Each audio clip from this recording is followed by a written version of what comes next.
Realizar o teste do pezinho de forma mais humanizada e valorizar a mãe mulher. Este é um dos assuntos do Sete Lagoas em Debate de hoje, que está começando.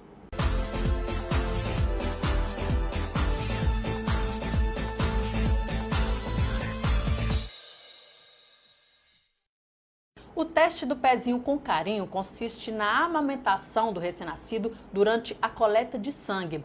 Essa foi uma proposta do vereador Gilson Liboreiro, do PSL, que está conosco hoje para falar sobre esse e outros assuntos. Vereador, muito obrigado por sua presença aqui no Sete Lagoas em Debate.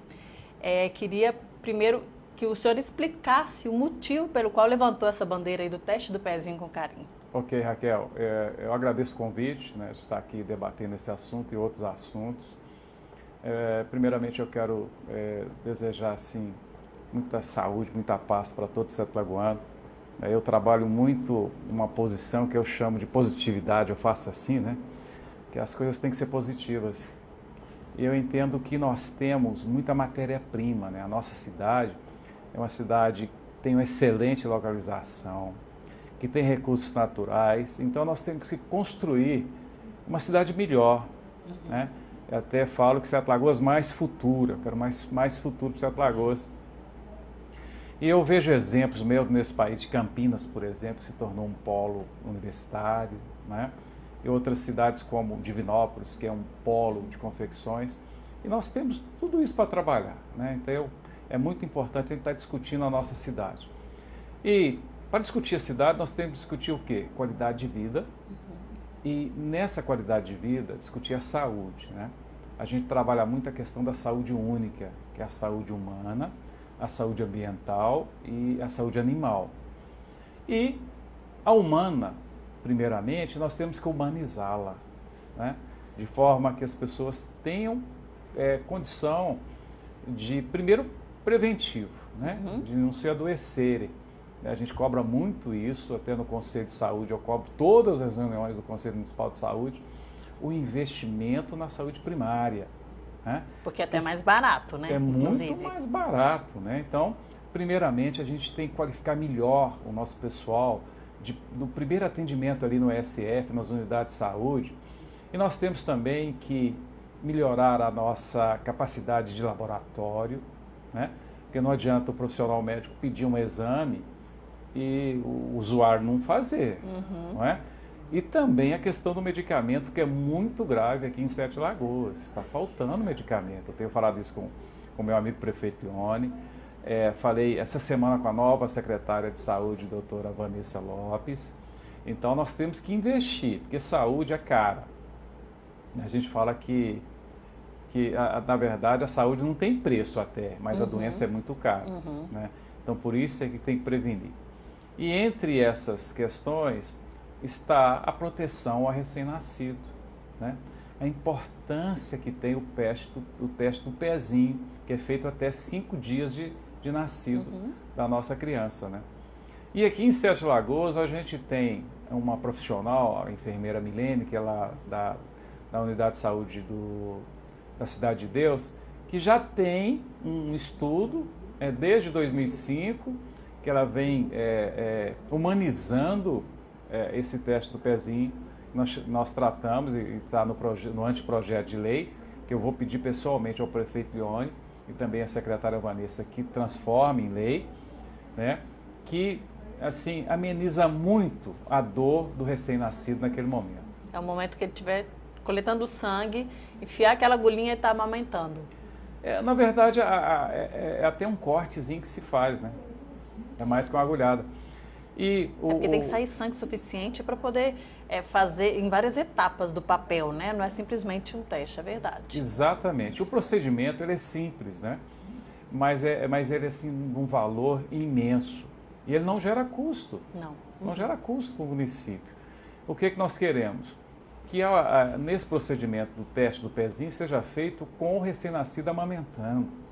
Primeiro, ter o calor materno, que não tem nada igual no mundo. E segundo, porque o leite materno ele tem um anestésico, Então, eu até mostro para as pessoas, eu tenho vários vídeos comparando os dois procedimentos, Quando é feito normalmente, sem estar amamentando, e quando é feito durante a amamentação do recém-nascido. Você vê assim, a tranquilidade que o recém-nascido tem para passar por aquele exame. Nem percebe, né, na verdade, né? Pelo que você mostrou na última reunião ordinária, um vídeo mostrando um teste do pezinho com carinho, teste do pezinho de forma mais fria. O neném está lá amamentando tranquilo, nem percebeu o que estava acontecendo ao seu redor, né? É verdade. Foi feito um exame, como você disse, um exame que aponta aí várias doenças que podem ser tratadas se forem vistas com antecedência, né? Se forem detectadas com antecedência. É fundamental, não é? É regulamentado por leis federais, não é? E agora nós temos esse anteprojeto, que eu tenho a convicção que, com a sensibilidade que tem o prefeito Ione, ele inclusive elege a saúde como prioridade número 1, né? Não é fácil, porque nós não pegamos nesse mandato, nós não estamos iniciando, nós pegamos uma situação que estava antes, que era uma situação de calamidade absoluta, né? E eu acredito que são leis como essa, né, que vão efetivamente dar o direcionamento da humanização da saúde que nós tanto pregamos aí. Porque depende muito do profissional, né, vereador? A Milene, por exemplo, é uma enfermeira que está tentando trazer isso e tornar isso um padrão. Mas a gente vê muitas unidades de saúde que ainda não fazem e as pessoas ainda não estão preparadas para isso, né? Esse projeto vem para padronizar também essa qualificação do profissional. Raquel, na vida, hoje, nossa, né, tanto na área profissional, na área pessoal, você tem que ter o quê? Uma qualificação, uma educação permanente, não é? E na área do servidor municipal, eles têm que ter uma capacitação permanente. Né? Não é um curso que se vai fazer. Nós queremos que isso seja programado, que se insista nessa capacitação. E essa lei vem exatamente dar essa direção, não é? Para que os nossos gestores da saúde possam qualificar os nossos profissionais para realizar esse teste do pezinho com carinho. Lembrando que é um anteprojeto, foi aprovado na casa, teve até um parecer contrário da CLJ, mas que foi derrubado, não foi isso? Sim. E foi aprovado pela maioria dos vereadores. O anteprojeto é uma sugestão e tem agora que trabalhar para virar lei, né, vereador? Sim, nós já iniciamos, né? Mas a Milene, inclusive, ela tem projetos assim fantásticos e por isso dá para ela essa capacidade de avaliar essas situações. Ela tem um projeto que acolhe mais de 900 gestantes na Cidade de Deus, em parceria com o Rotary e com a Faculdade de Ciências da Vida, né? Então tudo isso pesa, porque não é um anteprojeto isolado, né? Faz parte exatamente de humanizar, principalmente, essa parcela mais carente da população. E aí as pessoas começam a ver que elas têm direito, né, vereador? Porque às vezes a mãe chega lá com a criança, uma mãe de primeira viagem, por exemplo, não sabe como que funciona, acha que está tudo ok, quando na verdade poderia ser muito melhor. É uma forma de trazer isso para as pessoas também, mostrar a elas o direito que elas têm. Sim, essa informação, a conscientização, né, das famílias. E nos preocupa muito esse acolhimento das famílias mais carentes, né? Nós temos que fazer alguma coisa, nós somos agentes políticos e públicos, né? Então, esse projeto, para mim, assim, ele vai ser modelo nacional, não tenho dúvida disso, né? Nós vamos levar esse projeto para o Brasil inteiro e Sete Lagoas vai estar aí, mais uma vez, na vanguarda desse acolhimento do recém-nascido. Se Deus quiser. A gente vai para um breve intervalo, vereador. Vamos voltar, então, falando sobre outros anteprojetos que envolvem muito a mulher de Sete Lagoas. Daqui a pouco. E no Sete Lagoas, em debate de hoje, eu recebo o vereador Gilson Liboreiro, do PSL, que é autor de anteprojetos de lei, como, por exemplo, o teste do pezinho com carinho, que humaniza, né, o contato do recém-nascido, o primeiro contato dele com uma agulha, com uma dor, humanizar esse trabalho aí, para que a mãe fique mais tranquila, para que gere menos estresse, menos transtorno, né, vereador? E você também tem vários anteprojetos que envolvem e protegem a mulher, como, por exemplo, a criação da casa de passagem, o Conselho Municipal da Condição Feminina, a Coordenadoria da Mulher. Essa é uma bandeira que você está levantando aí, a proteção da mulher? Sim, Raquel. O que se tem que fazer no serviço público, né? Já que nós não temos muitos recursos, né? A cada dia que passa, o município tem menos recursos. Eu falo que a Constituição de 88 ela foi muito cruel com os municípios. ela concentrou a arrecadação em 80% para a União. Em compensação, deu assim deveres ao município na área de saúde, educação, assistência social, meio ambiente. O município ficou só com o ônus, né? A arrecadação ficou com a União. Então, o que eu defendo? Que nós possamos fazer redes de proteção, não é? Não só com relação à mulher, mas com relação ao idoso, com relação à criança, né? E principalmente tentando organizar a sociedade civil, né? Eu sou muito entusiasta das parcerias público-privadas, né? Eu acho que nós temos que chamar efetivamente o empresariado, aquele que produz no país, aquele que gera renda, gera emprego, para discutir essas políticas públicas, né? E a mulher, apesar de já ter avançado muito essa questão da igualdade, né, da mulher com o homem, ela infelizmente está ainda em desigualdade, ela não acompanha, né? Você vê que a saúde da mulher, eu vou te dar um exemplo aqui, com relação à tomografia, por exemplo, que é um exame essencial, primordial, né? A partir de 40, 45 anos, é uma dificuldade para fazer. Aí vem a qualidade da tomografia, que é uma coisa que as pessoas, o município, o gestor, geralmente não acompanha. Então isso é fundamental, não adianta fazer uma tomografia, ele não tem qualidade de mostrar ali dá um resultado falso, né? Exatamente. Aí vem avanços, né? Mesmo a nível nacional. Eu te cito a Lei Maria da Penha, que é um grande avanço, né? Hoje, qualquer cidadão brasileiro, né, sabe o que é a Lei Maria da Penha, né? Mesmo que ele não tenha formação, mesmo que ele não tenha estudado. Isso representa um grande avanço, mas não é suficiente. Ela não é automática, né? Ela não resolve todos os conflitos entre mulher e homem. E por isso a gente vem buscando veio propor exatamente a criação dessa casa de passagem para dar esse acolhimento, né? Esse conselho, que seria um conselho mais interativo entre os gestores públicos e a sociedade, exatamente para se criar políticas que possam defender melhor as mulheres. Falta ainda um start nesse sentido, né? A gente vê, tem uma delegacia aqui, que é a delegada, inclusive a nossa delegada regional é delegada, né? Mas a gente vê discussões aqui na Câmara a respeito disso, a necessidade de se ter leis mais firmes. Aos pouquinhos está indo, mas ainda falta bastante, né, vereador? O município tem como interferir nesse processo? Tem como melhorar a vida da mulher nesse sentido, ao criar esses, né, por exemplo, uma casa de passagem, né, ou fortalecendo leis municipais de proteção? Eu falo que o país, o Brasil tem muitas leis, né? Muitas. Nós temos que ter leis, não tem jeito, a gente tem que continuar fazendo leis. A maioria não é cumprida, a maioria das leis, porque falta exatamente essa engrenagem, né, do poder executivo, do poder legislativo e do poder judiciário, né? O poder judiciário ele está superlotado, né? A vara da família, eu atuo nessa área também.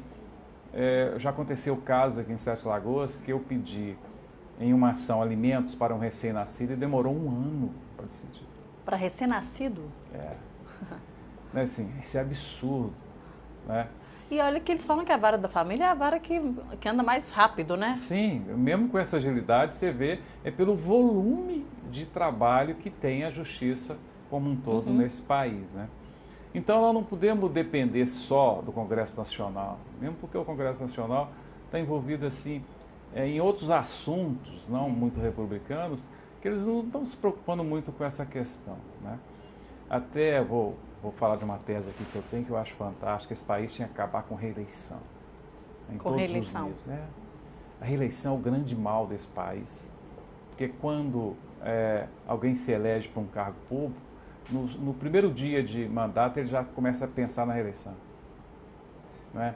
Então, eu acho que esse instituto da reeleição fez um grande mal para esse país. A gente tem que acabar com ele. evidentemente, a pessoa deveria cumprir o seu mandato, sair, se tivesse sido boa, voltar no outro mandato, não é? E oxigenar as políticas públicas desse país com certeza, contribuir muito, né, para que nós tenhamos esse passo à frente. Porque o Brasil ainda está muito atrasado, com relação. Você fala reeleição em todos os níveis? Em todos os níveis. Né, de presidente da República a vereador. Eu acho que esse instituto é falido, né, não justifica. Nós temos 200 e tantos milhões de brasileiros, né, pessoas qualificadas, representativas, que deveriam perfeitamente assumir o mandato, né, para defender políticas públicas. Nós temos que defender políticas públicas. A gente atua muito como assistente social, como vereador. Sim. A gente atua muito como despachante. Atua, não tem como não atuar, não é? Nas nossas reuniões a gente faz requerimento para tapar buraco. Quer dizer, é o sistema, né? Você tem que fazer, não tem como fugir disso, mas não é o nosso objetivo, né? A gente tinha que estar discutindo, eram projetos de leis, de ações para melhorar a vida das pessoas, né? Por isso que esse ano nós propusemos esse pacote, né, de anteprojetos com relação à defesa da mulher, não só com relação à igualdade de trabalho, do mercado de trabalho, mas principalmente ao acesso do serviço de saúde, que é fundamental, né? Porque nós tivemos o Outubro Rosa, foi fantástico o Outubro Rosa porque a mulher se preocupa mais com a prevenção. Agora nós temos o Novembro Azul, que são os homens. Mas não adianta a mulher se preocupar mais com a prevenção se ela não tem o acesso e demora um ginecologista meses para se marcar um ginecologista. Né? Aí tem que pagar, quem quer se cuidar tem que pagar, né? Pagar um plano de saúde. Exatamente. E com essa crise que vive o Brasil há alguns anos, né, você vê que o nosso Hospital Nacional das Graças está sofrendo com isso. Porque o desemprego aumentou na nossa 7 Lagoas, com isso cortou-se usuários de plano de saúde e não entra receita, né? Então é uma preocupação. Então esse tema da mulher nós vamos continuar insistindo, a gente quer montar nesse mandato nosso essa rede de proteção à mulher sete-lagoana. Muito bacana, muito válida a ideia e é bom que todo mundo saiba a respeito disso para poder dar uma força, né? Fortalecer esse apoio aí e cobrar de fato as leis que vão contribuir nesse sentido, né? É bom que a população se anime nesse sentido também. Daí o próprio servidor público, né? Municipal, né? A gente propõe leis que exijam a qualificação desse servidor para atender efetivamente com qualidade a mulher. Tá certo. Vereador, vamos de novo para um rápido intervalo e vamos voltar depois falando sobre a discussão da Lei de Uso e Ocupação dos Solos e do Plano Diretor de Sete Lagoas. Daqui a pouco.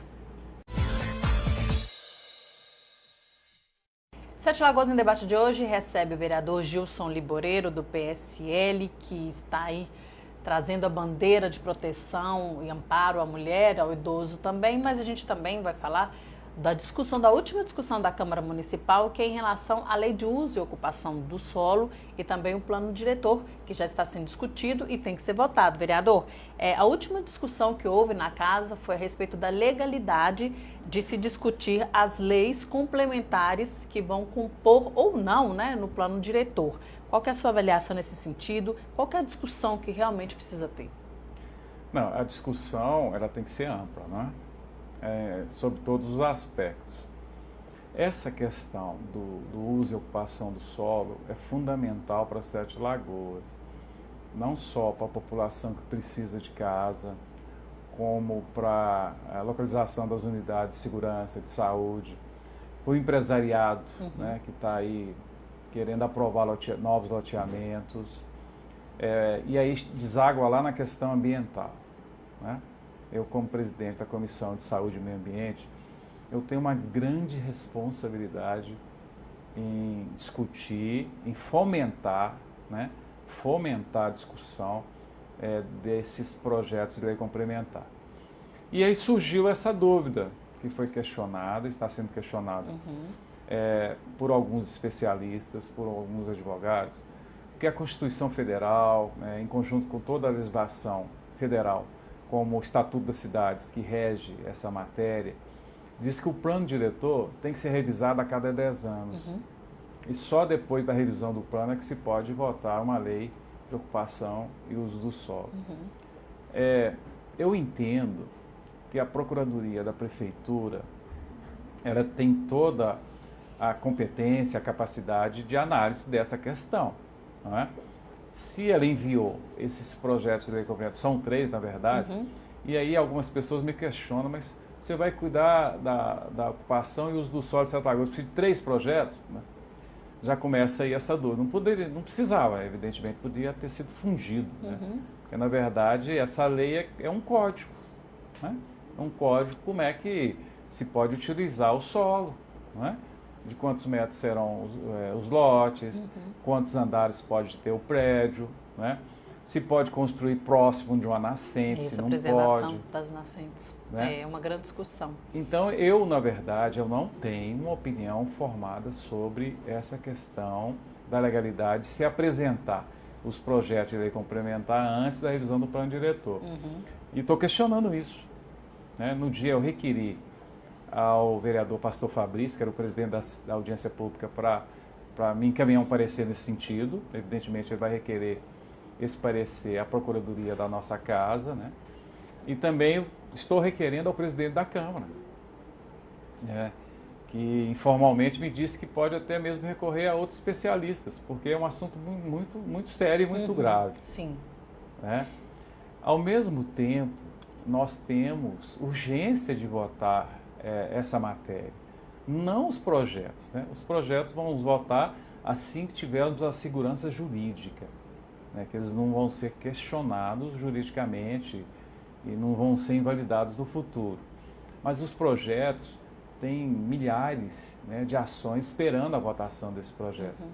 Então nós temos todo o interesse de agilizar a discussão, a discussão que tem que ser exaustiva, né? Tem que abranger todos os ângulos e votar esses projetos. Pois é, na primeira audiência pública nesse sentido, muitas pessoas, foi uma audiência longa, né, mais de 3 horas, muitas pessoas... Não, mais de 6 horas. Mais de 6 horas, é verdade, começou 1h da tarde, acabou 7 horas da noite, né? Muitas pessoas se manifestando a respeito de problemas que já existem, né? O plano diretor seria nesse sentido também, de resolver o problema que já existe e prever daqui a tantos anos, né? Existe, inclusive, essa questão, porque se eram 10 anos, teria que ser no ano passado, já está um ano atrasado, já há conflitos nesse sentido, então tem que resolver o que já aconteceu e prever para daqui a 10 anos, não é isso? Sim. O plano diretor, ele traça metas, né?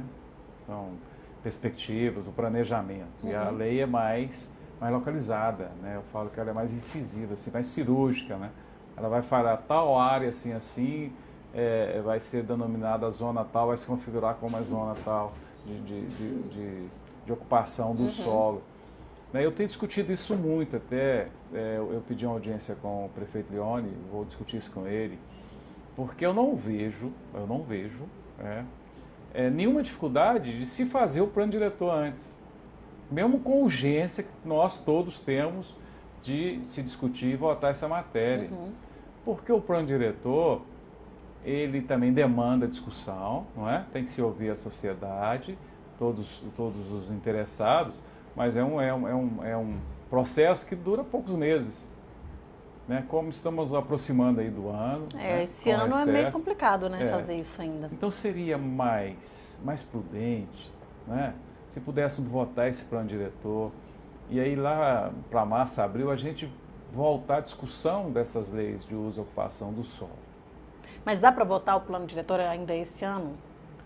Eu acredito que esse ano não, né? Mesmo porque eu não tenho esse conhecimento, se tem um esboço, até acredito que deva ter, porque esses profissionais que elaboraram, né?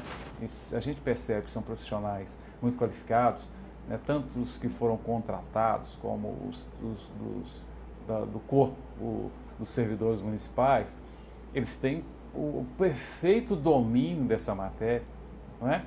Então, os autores desses projetos de leis que estão tramitando na casa sobre o uso e ocupação do solo podem ser exatamente os autores do plano diretor.